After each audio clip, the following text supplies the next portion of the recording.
আপনাদের সকলের উপর শান্তি বর্ষিত হোক।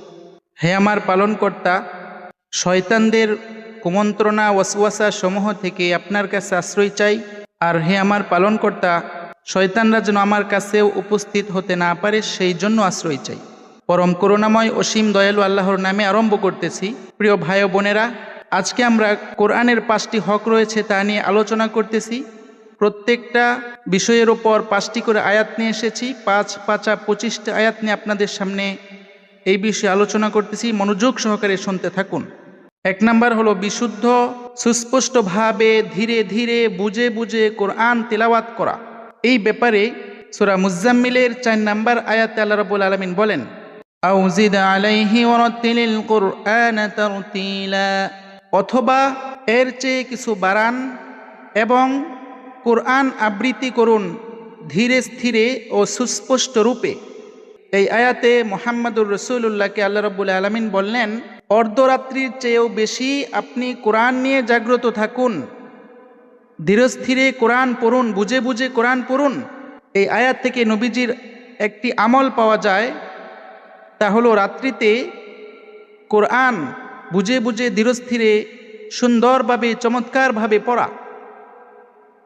রাত্রিতে 20 রাকাত তারাবি পড়ার জন্য বলা হয়নি, তাহাজ্জুদ পড়ার জন্য বলা হয়নি, আল্লাহ আল্লাহ ইল্লাল্লাহ জিকির করার জন্য বলা হয়নি, অন্য কোনো কিতাব পড়ার জন্য বলা হয়নি।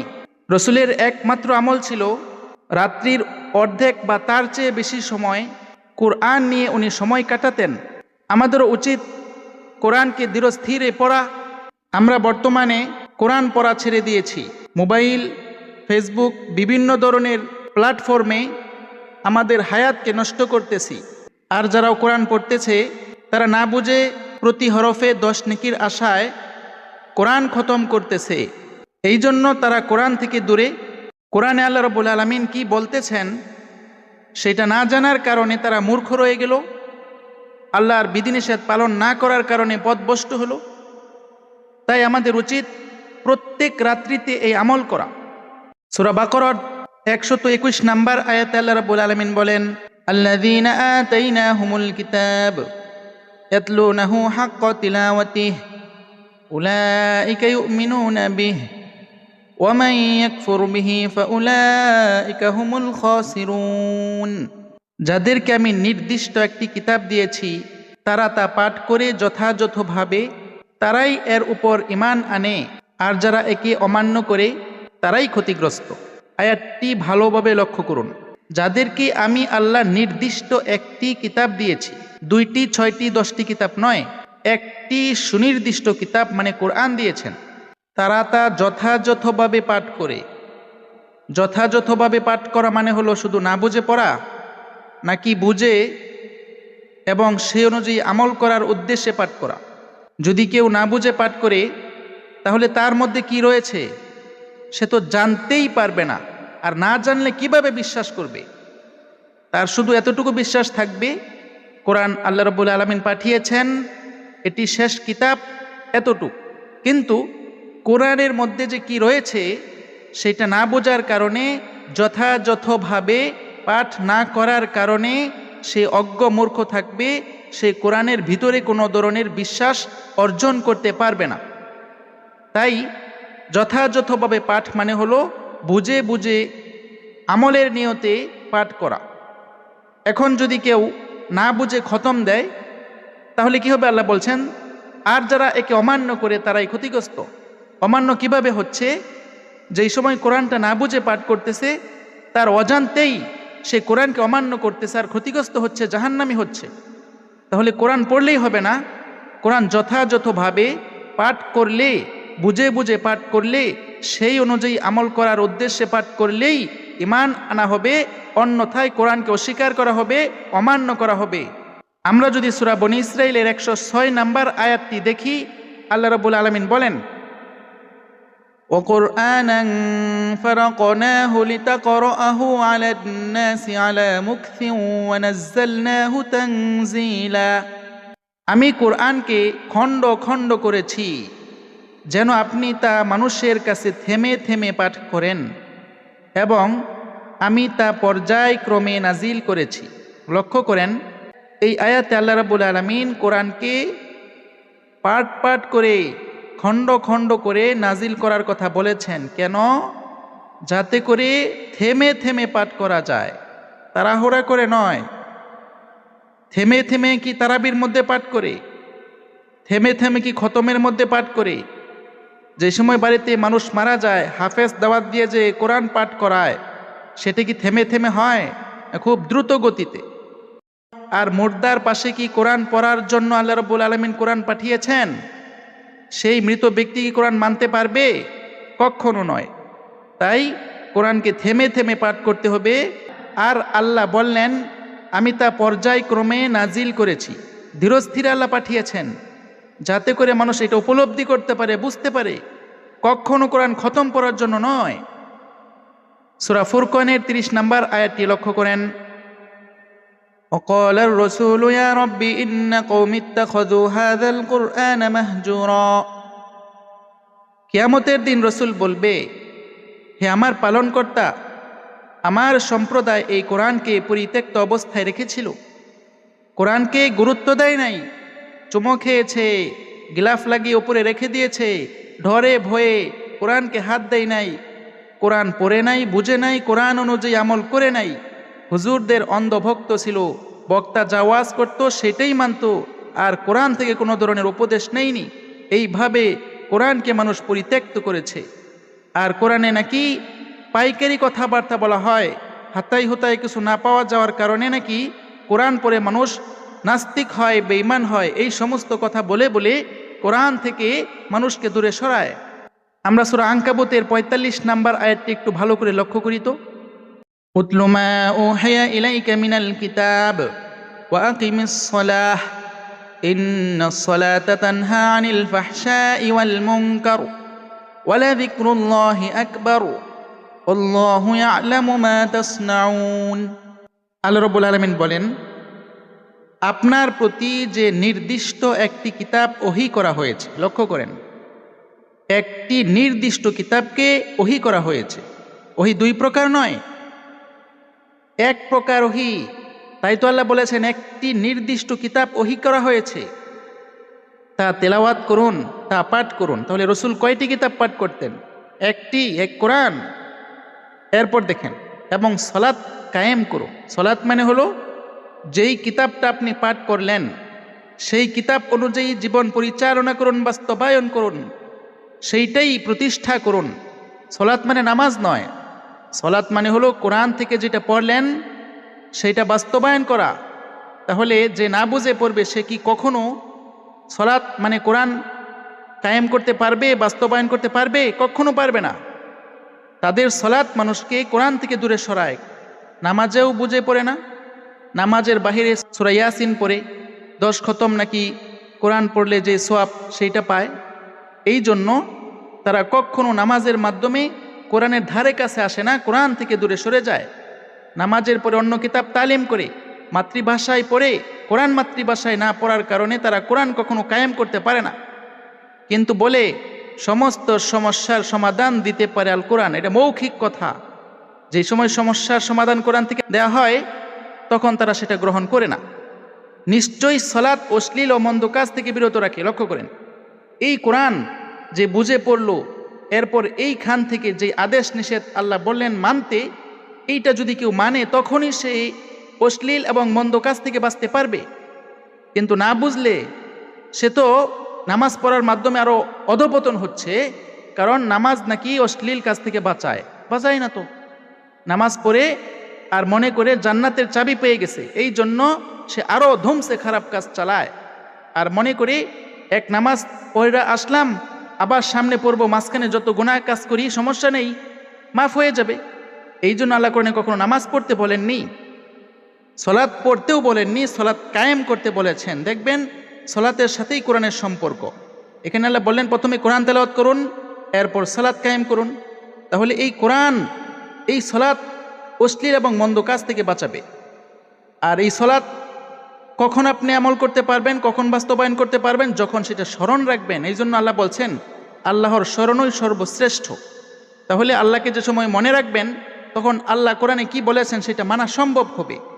এরপর আল্লাহ বললেন তোমরা যা করো আল্লাহ তা জানেন, তাই আল্লাহর কাছে কোনো কিছু গোপনীয় নয়। 2 নাম্বার কোরআনের হক হলো অর্থ ও মর্মার্থ বুঝা, তাফাক্কুর ও তাদাব্বুর করা।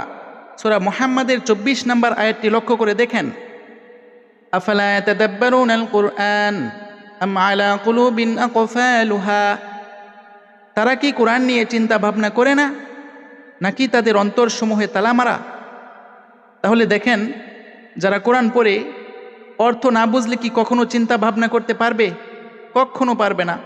আর চিন্তা ভাবনা না করলে কি কখনো অন্তরের তালা খুলবে না। আর অন্তরের তালা খোলার জন্য একমাত্র পদ্ধতি হলো কোরআন নিয়ে গবেষণা করা, চিন্তা ভাবনা করা। কিন্তু কোরআন শুধু প্রতি হরফে 10 নেকির ওয়াজ করার কারণে মানুষ না বোঝার জন্যই কোরআন পড়ে, এখন তাড়াতাড়ি পড়ে যাতে করে কোরআন খতম করা যায়। কিন্তু আল্লাহ রাব্বুল আলামিন এই অপপ্রচার যারা করতেছে, তাদের এই ওয়াজের মাধ্যমে মানুষ কোরআন থেকে দূরে সরে যাচ্ছে, কোরআন বোঝার থেকে দূরে সরে যাচ্ছে। অথচ মানুষ নাকি কলব হৃদয় পরিচ্ছন্ন করতে চায়। আর এই আয়াত দ্বারা বোঝা গেল কলব পরিচ্ছন্ন হবে, কলব খুলে যাবে একমাত্র কোরআন গবেষণা করার মাধ্যমে, কোরআন নিয়ে চিন্তা ফিকির করার মাধ্যমে। অন্যথায় অন্তর তালাবদ্ধ থাকবে। অর্থাৎ কোনো ঘরে যদি মানুষ তালা লাগাইয়ে রাখে, সেই ঘরে যেমনিভাবে আবর্জনা থাকে, ময়লায় ভরে যায়, পোকামাকড় থাকে, তেমনিভাবে যে কোরআন নিয়ে গবেষণা করবে না, তার অন্তর পরিশুদ্ধ হবে না। সূরা সদের 29 নম্বর আয়াতে আল্লাহ বলেন, কিতাবুন আনজালনাহু ইলাইকা মুবারাকুন লিয়াদাব্বারু আয়াতিহি ওয়া লিয়াতাযাক্কারা উলুল আলবাব। এটি একটি বরকতময় কিতাব যা আমি আপনার প্রতি অবতীর্ণ করেছি, যাতে মানুষ এর আয়াতগুলো নিয়ে চিন্তা গবেষণা করে এবং বুদ্ধিমানরা উপদেশ গ্রহণ করে। লক্ষ্য করেন, এটি একটি বরকতময় কিতাব। এটি মানে কোনটি? বুখারী মুসলিম নাকি? একমাত্র কোরআনকে আল্লাহ বলতেছেন এটি, আবার বলছেন একটি। বরকতময় মানে উপকারী, কল্যাণকর। যেই কিতাব পড়লে মানুষ উপকার পাবে, কল্যাণ পাবে, সেইটি হলো একটি কিতাব। এরপর আল্লাহ বলতেছেন যা আমি আপনার প্রতি অবতীর্ণ করেছি। তাহলে রসুলের প্রতি কয়টি কিতাব অবতীর্ণ করা হয়েছে? একটি ওহী, 2টি নয়। কেন? যাতে মানুষ এর আয়াতগুলো নিয়ে চিন্তা গবেষণা করে। তাহলে কোরআনের আয়াত, কোরআনের বিধিনিষেধগুলো নিয়ে মানুষ ভাববে, চিন্তা ভাবনা করবে। এইটা হলো মানুষের কাজ। এই কাজ থেকে মানুষ দূরে সরে গেছে। তাই তো এই কোরআন দ্বারা মানুষ বরকত পাচ্ছে না, উপকার পাচ্ছে না, বরং কোরআন এক পাশে রাখতেছে, মানুষের বানানো কিতাব নিয়ে চিন্তা গবেষণা করতেছে, ইজতিহাদ করতেছে। আর বলে এখন কি আর ইজতিহাদ করা যায়, চিন্তা গবেষণা করা যায়?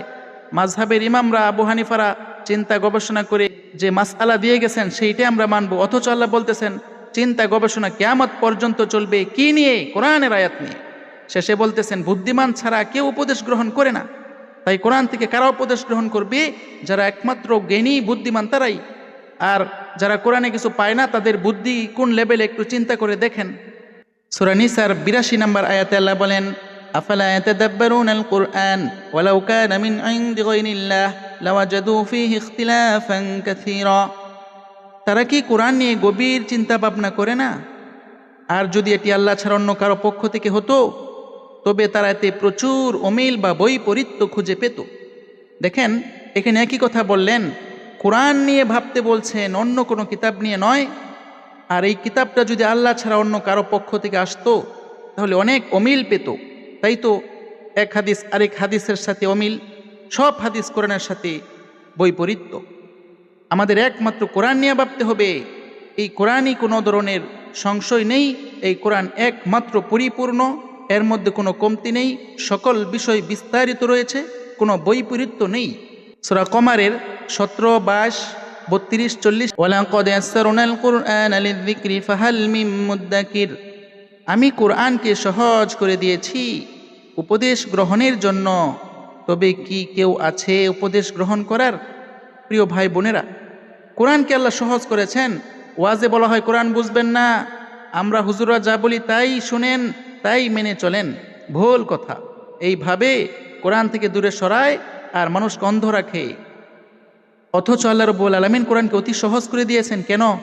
উপদেশ গ্রহণের জন্য। তাহলে কোরআন থেকে যদি আপনি উপদেশ না নেন, কোন কিতাব থেকে নেবেন? এরপর আল্লাহ প্রশ্ন করছেন, কেউ কি আছে কোরআন থেকে উপদেশ নিবে? আমাদের বলা উচিত লাব্বাইক, প্রেজেন্ট, আল্লাহ আমি উপস্থিত আছি, আমি আপনার কোরআন থেকে উপদেশ নিব, অন্য কোনো কিতাব থেকে নয়। কেন? আল্লাহ একক, তার উপদেশ একক, তার কিতাবও একক। তার কিতাবের সাথে অন্য কোনো কিতাবকে শরিক করলেই শিরিককারী হবে, মুশরিক হবে, চিরস্থায়ী জাহান্নামী হতে হবে।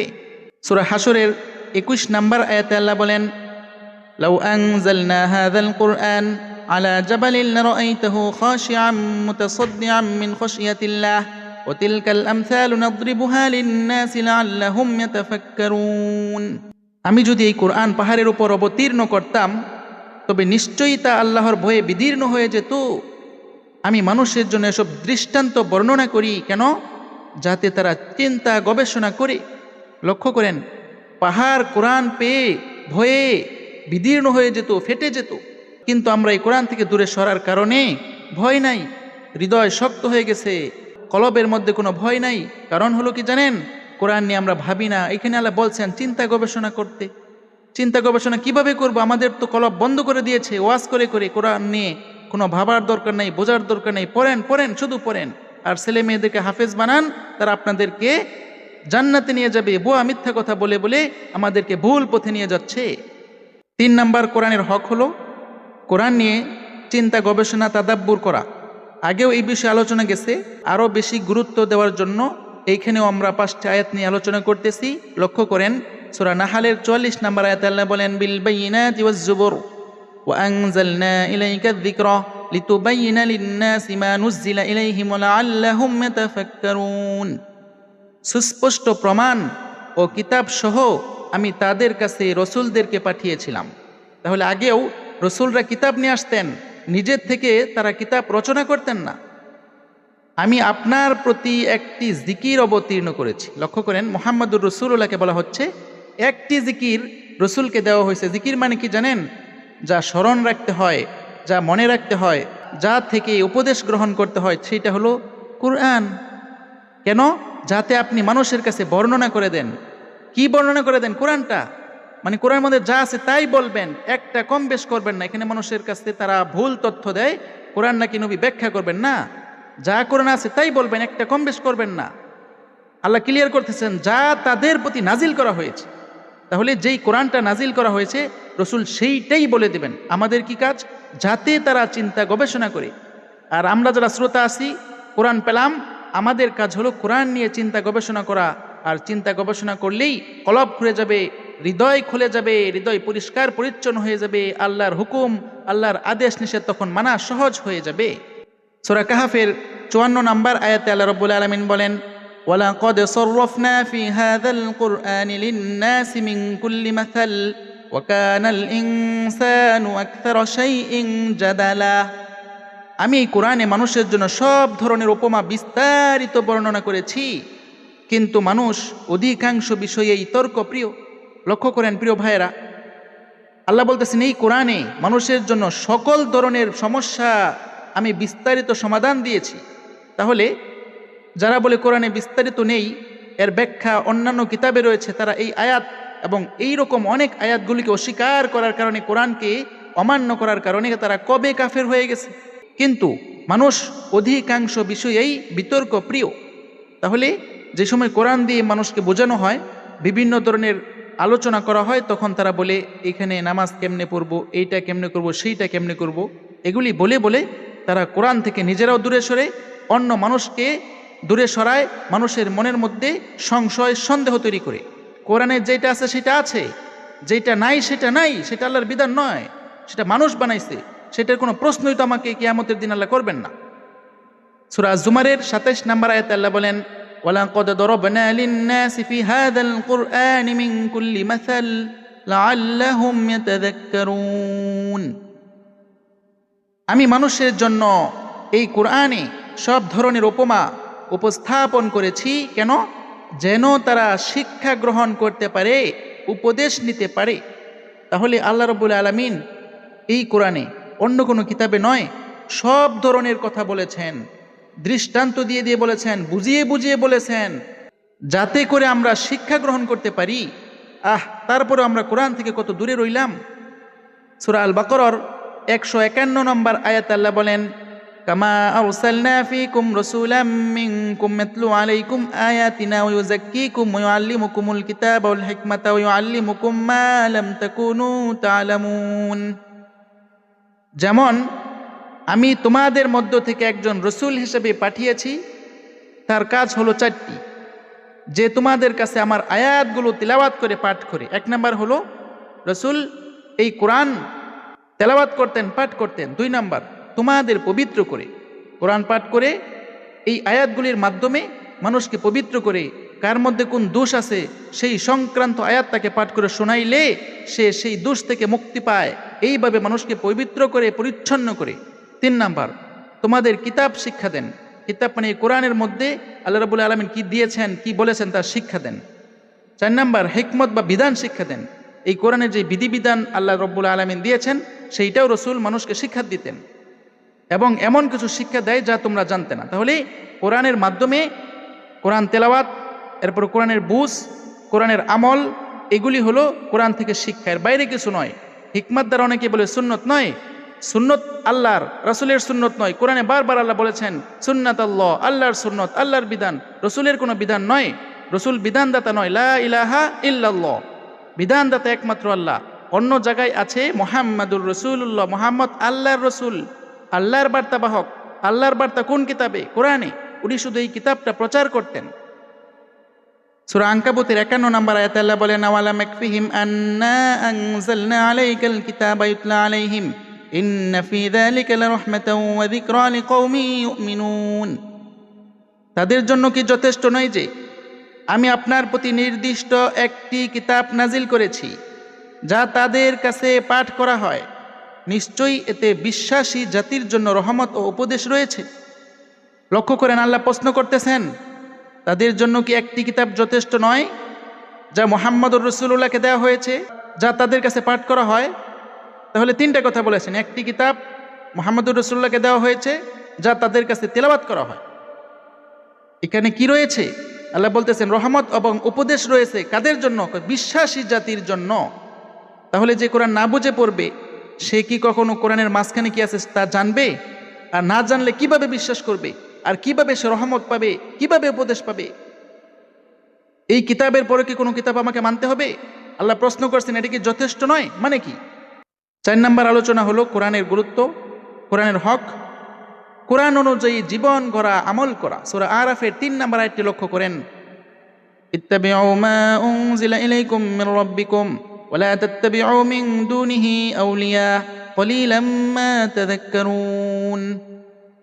তোমাদের প্রতি তোমাদের পালনকর্তার পক্ষ থেকে যা অবতীর্ণ হয়েছে তোমরা তার অনুসরণ করো, এবং তাকে ছাড়া অন্য আউলিয়াদের অনুসরণ করো না।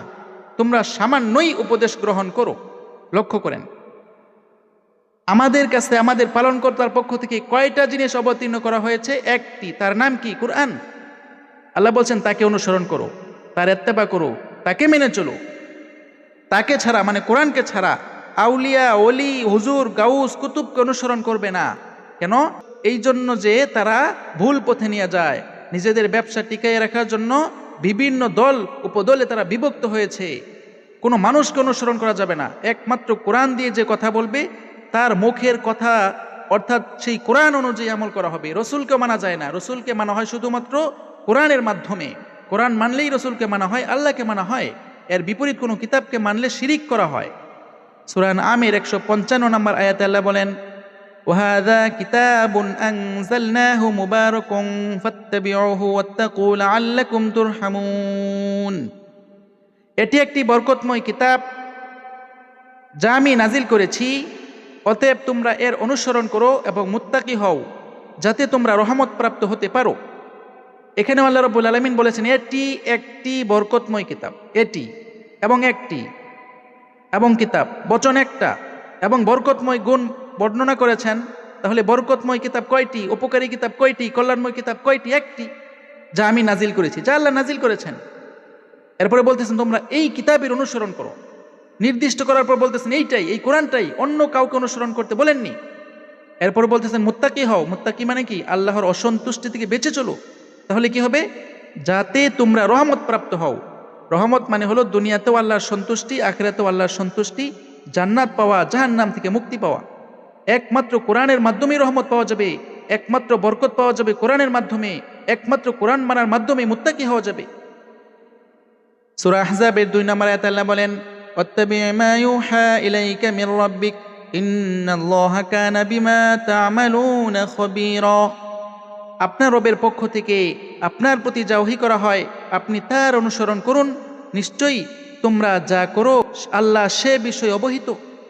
আল্লাহ রব্বুল আলামিনের পক্ষ থেকে রসুলের কাছে যা ওহী করা হয় সেটা কি বুখারী মুসলিম নাকি, ফিকহের কিতাব নাকি? না, একমাত্র কোরআন ওহী করা হয়েছে। রসুলকে বলতেছেন আপনি তার অনুসরণ করুন। তাহলে রসুল কিসের অনুসরণ করতেন? কোন কিতাবের? একমাত্র কোরআনের। সূরা মাইদার 44 নম্বর আয়াতে আল্লাহ বলেন, ওয়ামান লাম ইয়াহকুম বিমা আনজালাল্লাহ ফাউলাইকা হুমুল কাফিরুন। আর যারা আল্লাহর নাজিলকৃত বিধান অনুযায়ী ফয়সালা করে না, বিচার করে না, তারাই কাফির। তাহলে রসুলকে তারা যদি বিধানদাতা হিসেবে কোরআনের বাহিরে কোনো বিধানের কিতাব রচয়িতা বানান, তাহলে কি রসুল আল্লাহর সাথে শিরিক করলো না? আল্লাহর নাজিলকৃত কিতাবের বাহিরে রসুল যদি বিচার করে থাকেন তাহলে রসুল তো রসুল নয়, রসুল তো কাফের, মুশরিক। তাই রসুল কখনো কোরআনের বাহিরে কোনো ধরনের বিধান রচনা করেননি, কোনো বিচার ফাইসালা করেননি। কোরআনে যেইভাবে যা বলা আছে সেম সেইটাই রসুল মেনে চলতেন, সেইভাবেই বিচার করতেন। জিনার শাস্তি 100 বেত্রাঘাত সেইটাই করতেন। পাথর বেড়ে হত্যার কথা আল্লাহ বলেননি।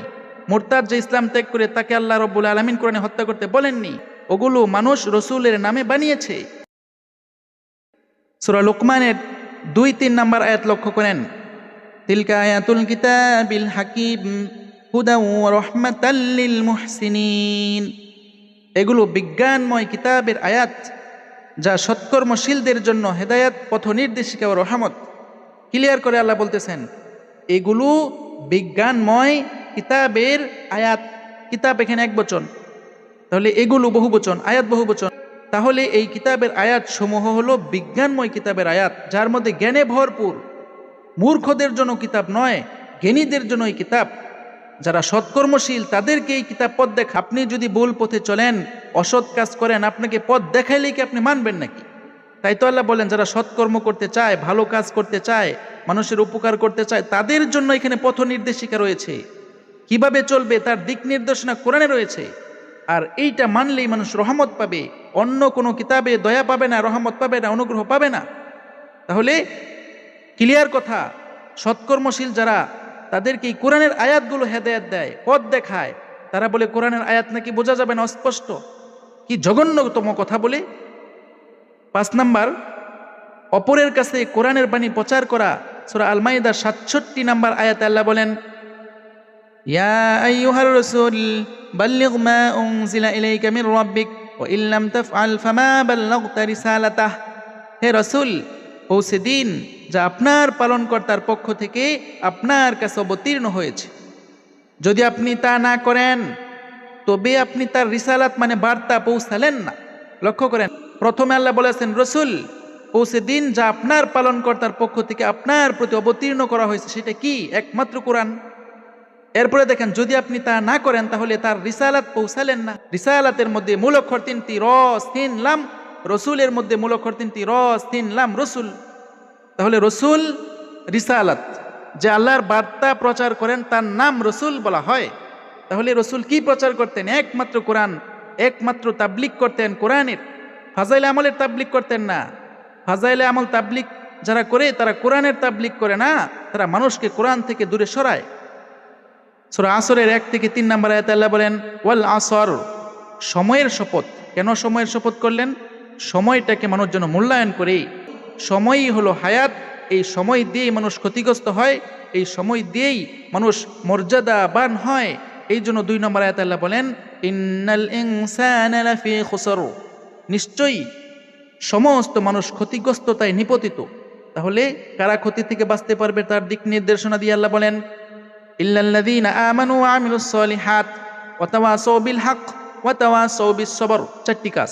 তবে তারা ছাড়া যারা ঈমান এনেছে, সৎ কাজ সমূহ করেছে। 2টা পাইছেন? বিশ্বাস করবে, এরপর ভালো কাজ করবে। শয়তানের বিশ্বাস ছিল কিন্তু তার আমল ছিল না। আল্লাহর হুকুম অমান্য করার কারণে সে কাফের হয়েছে।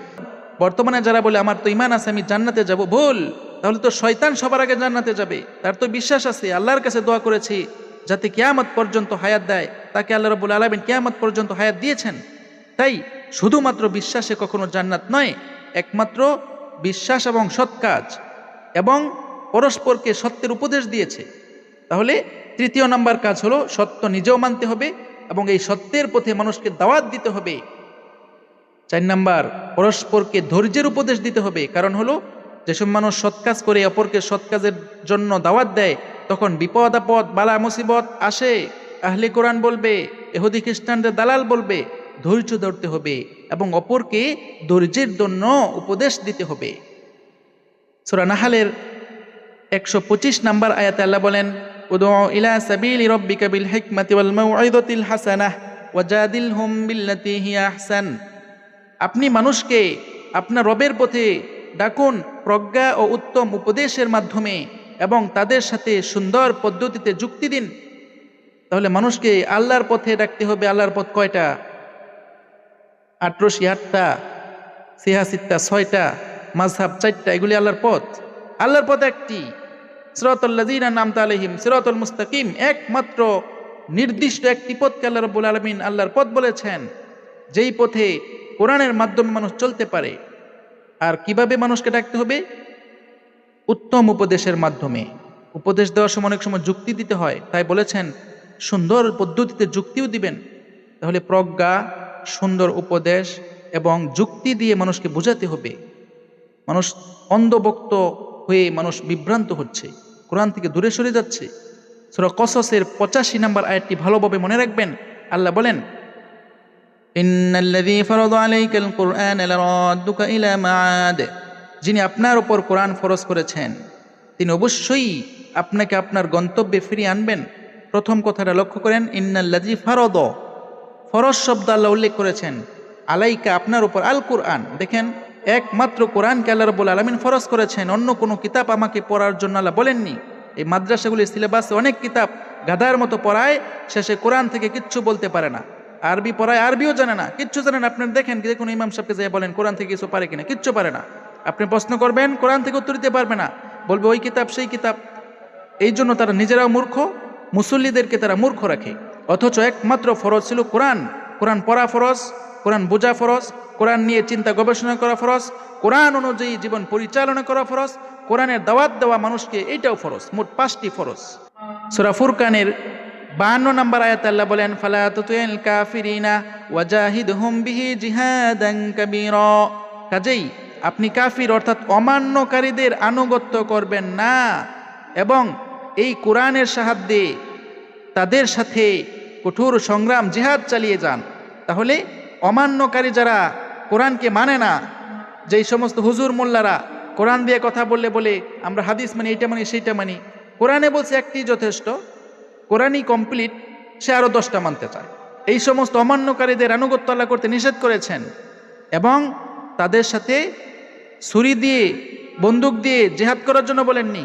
আল্লাহ বলেছেন কোরআনের সাহায্যে তাদের সাথে কঠোর সংগ্রাম চালিয়ে দেন, জিহাদান কাবীরা, বড় জিহাদ করেন। কিসের মাধ্যমে? বিহি, এই কোরআনের মাধ্যমে। তাহলে এই কোরআন দিয়ে মানুষের সাথে সুন্দরভাবে আমরা বোঝাবো এবং যুক্তিপূর্ণ আলোচনা করব।